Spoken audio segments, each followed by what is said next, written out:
Hello everyone, welcome back to my channel. My name is Madison and it is very nice to meet you. I don't know about you, but I am someone who plans out every aspect of life on my Pinterest account.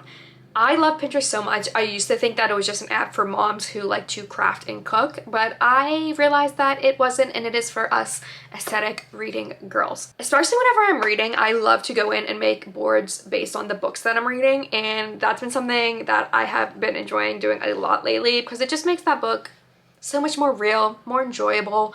It's just fun. So whenever I saw Sarah Crowley do the Pinterest Picks My Reads for the week, I was like, I have to do that. So thank you so much to her for this video idea. What I'm gonna do is I'm gonna open Pinterest up on my phone and I'm gonna screen record, and the first book that I see that I have, I am going to read because I want to get through my TBR, because all these books that's stacked down there, the whole cart, it's full. So it's most likely that I am gonna have the book. I just don't want to have to go out and drive 40 minutes to my closest Barnes & Noble and buy the book. And I also don't feel like reading on my Kindle. So I'm going to do it in the first book I find that I have. That's the book I'm gonna read. So I'm going to try to not just completely forget what I'm doing and pin everything. So here we go. Oh, here's one. What's this? I don't know what that is. It's also hard to see sometimes because it can be blurry. The Perks of Being a Wallflower. I've read that before. There's a lot of Boys of Tommen currently on my feed because I just finished that whole series and I was obsessed with it. And see, this is what I mean, like if I zoom on that, it's blurry and I can't really tell what it is. Okay, I was hoping this was gonna be easier. Don't know what that is. In different languages. Why is this so hard? I thought this was gonna be easy. Is it cheating if I think this happened in Sarah's video too. This has like a stack. Is it bad if I just pick one that I have from the stack because we've already been doing this for like 5 minutes? What about, okay. So I read Yours Truly by Abby Jimenez, and I really want to read Just for the Summer, but everyone says to read Part of Your World and also Yours Truly before you read Just for the Summer.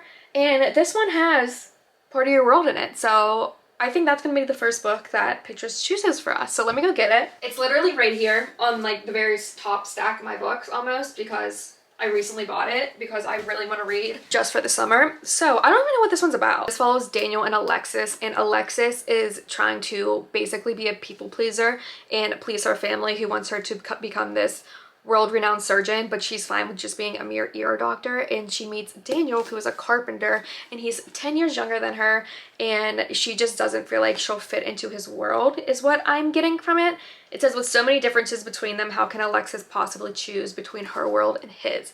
So I know the characters in this were in Yours Truly, like little cameos, and again, I'm really sad that I read that before. I had no clue this was like interconnected standalones, but this is the first book that Pinterest picked for us, and let's get started with reading it. That was really fun. I wish it didn't take so long, but I'm happy that this is the one that was chosen.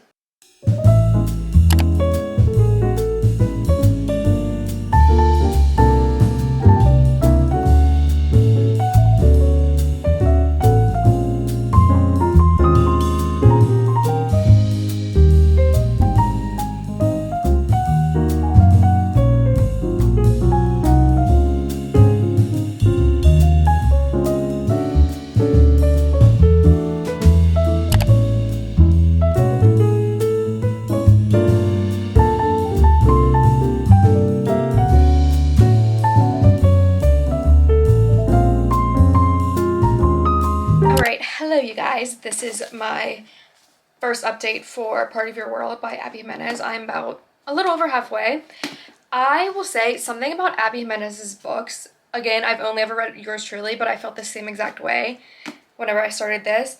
It's not even like she has something in the beginning for her books that like catches your attention and you're like, I have to keep reading.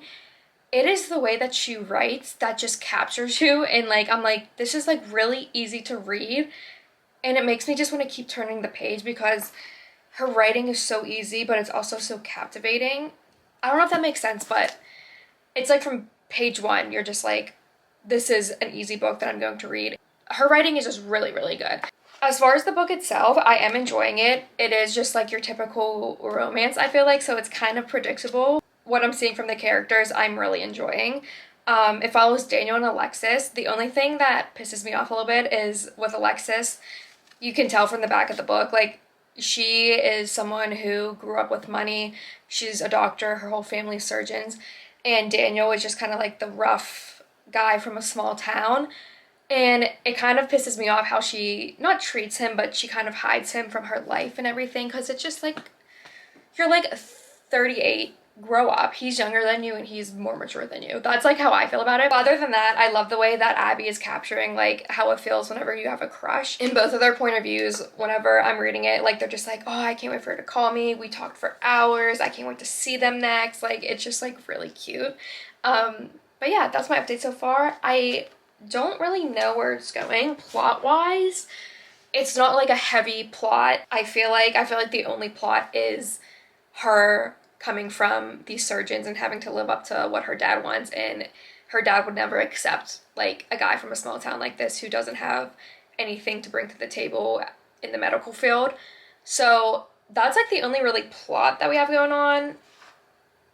But yeah, I'm enjoying it so far. I still think I like Yours Truly better, but that doesn't say I'm not enjoying this. It is so cute. Her writing is just amazing, and I feel like I could rant and rave about her writing all day. Okay, I am back, and it's the same day, and I just spent like the last 4 hours on the deck reading this book because I couldn't put it down. Before I start to talk about my thoughts, I think I'm settling on a 4-star. It wasn't a 5-star or even a 4.5 because I just didn't get that feeling where I was super, super attached to the characters and like would want like a million more books with them. That's why a lot of the time I feel like standalones for me don't get 5 stars. I mean, some do, don't get me wrong, but with this one, I really did enjoy it. The only thing to me that was frustrating is Alexis, which is the main character, like I said before, has like money and fame in the medical world, and Daniel was just kind of like a carpenter in a small town. And so she was like, you can't meet my parents, you can't meet my friends, because she was kind of, even if she said she wasn't, she was embarrassed of him, and that really pissed me off. And I was like, girl, get up. Actually him, I was like, get up, like, you don't need this. Anyway, I was glad Alexis kind of got over herself. I thought this was pretty good, and I'm so excited to read Just for the Summer now because I wanted to get these two done because people say that you should probably read these two, this and Yours Truly, before Just for the Summer, and I already read Yours Truly. And I loved seeing Brie in this because I really, really liked her character. Like, for example, Yours Truly is a standalone, and that was a 5-star for me because I found myself really caring for the characters and also relating to them, because Jacob in that, he has a very big anxiety, and I also have a lot of anxiety, so it was just kind of relatable to me, and I was attached to the characters, not as much as these ones. So Yours Truly is still at the top of my list, but this was so solid 4 stars. Like, it was just your cute Abby Jimenez romance with a deeper meaning in it, and you get what you're gonna get with her, and it's mostly always good. With that being said, I have to start screen recording again. I'm out of breath because it is time to see what else Pinterest is gonna give me. Okay, starting off, that is not a book. Okay.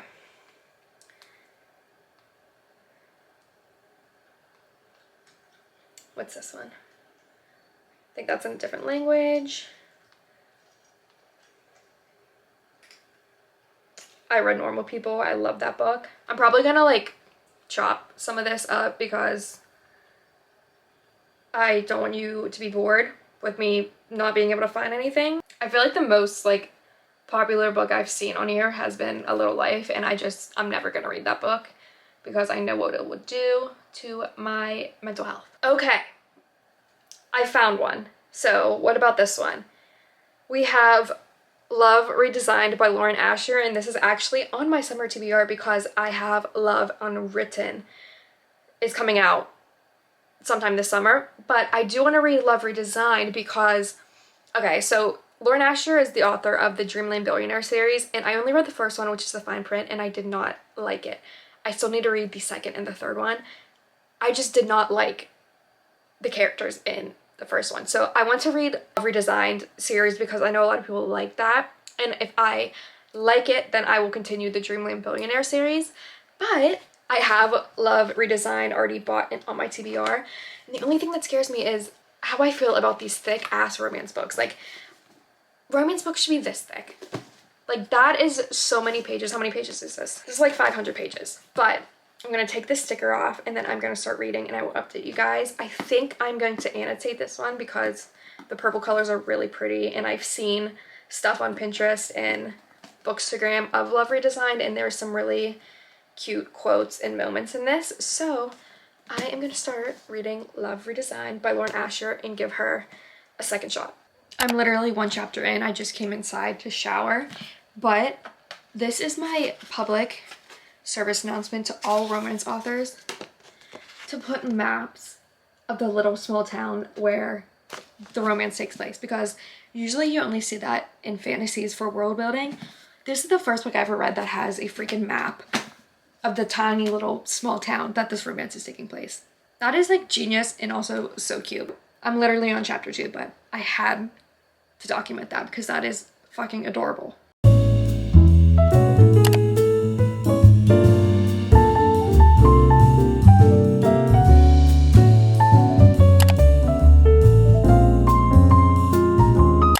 I wanted to give an update. So it is the next day and I'm on page 158. So I'm not super far, but it's safe to say I'm getting to like know the characters and the personalities and everything they're about. I already like this one so much more than the fine print. So I think Lauren Asher is redeeming herself with this one. And maybe that means eventually I will read next two in the Dreamland Billionaire series. I just hated the fine print. I really did not like it at all. The history of these two, the banter, the tension, it's like everything I love rolled up into one. So I really am enjoying it, and I love a billionaire. I love a billionaire. I really do. But I can't say much right now because I am only 158 pages, but I want to say I already like this way better than the fine print. And also I just feel like her writing maybe matured a little bit since then. I'm really enjoying this. Like, I really am, and I love the setting of it, like on the lake, like the small town, the map in the beginning, like I said before, amazing. I'm really enjoying this so far. Things can change, but as of right now, I'm really enjoying it.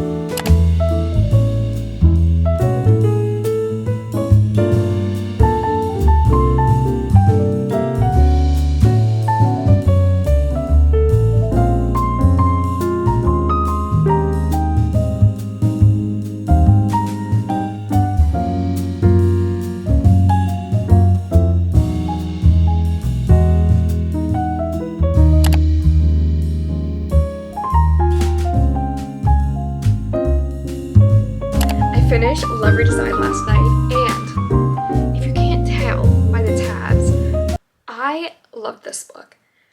The dedication in this book really just is so accurate.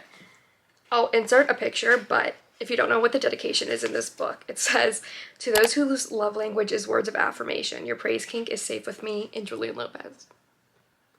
I think Julian is in the top of one of my favorite book boyfriends. He was so amazing. I think I want to keep like all of my thoughts and ratings, even though I already said my rating for yours truly, for the end of this video, because whenever I finish a book right away, I feel like I don't have a true rating on how I'm feeling, because I might think about them more than I thought, or I might not think about them at all. So again, I'm going to give it a few days, and then at the end of this video, I will talk about all my ratings and my thoughts on the books. So I know the last two books I said I wanted to do books that I already had on my TBR, but I'm going to Barnes & Noble. So I thought it would be a good idea to just do whatever comes up on Pinterest. So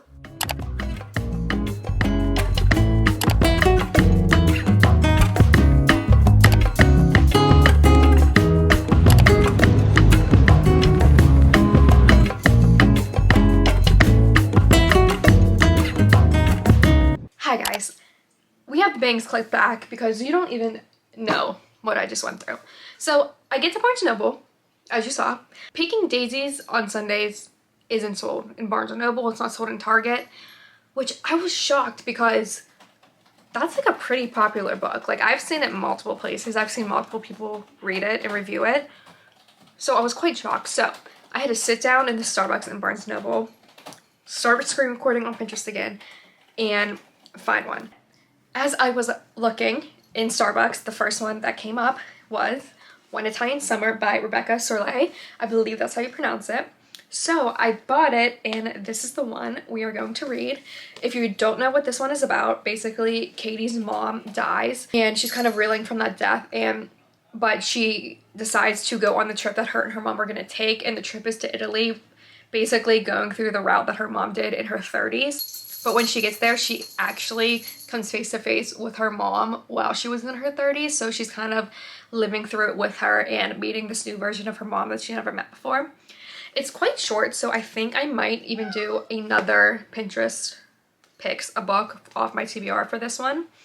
But yeah, this is like 300 pages, so I feel like this is gonna be quick. It's not even, it's like 250 pages. So I also have a feeling that this one might make me cry. Maybe. A little haul. I also got Leather and Lark, which is the new release. It is the second book in the Ruinous Love Trilogy, which I don't know what I'm gonna get myself into with this. If you know, you know. And then I got Mile High by Liz Tomford.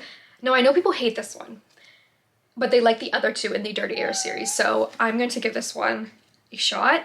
I don't know how I'm going to feel about it, but I will definitely continue because I know people love the next two. But we're going to go ahead and start One Italian Summer and probably cry.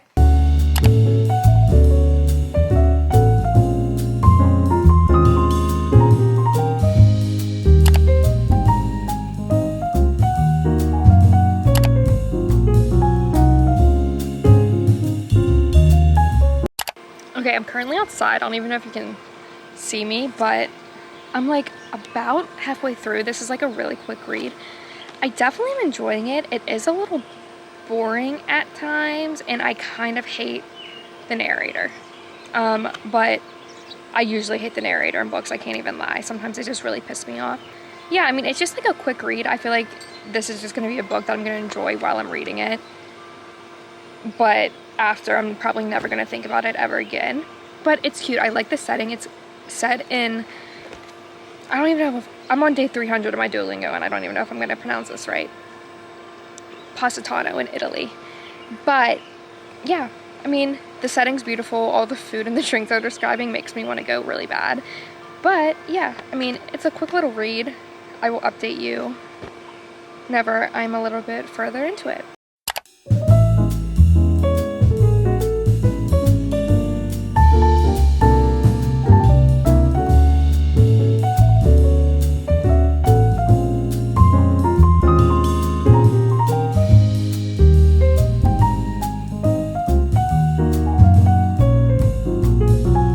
Okay, hello you guys. I have officially finished One Italian Summer, which means I have finished the 3 books that Pinterest has picked out for me.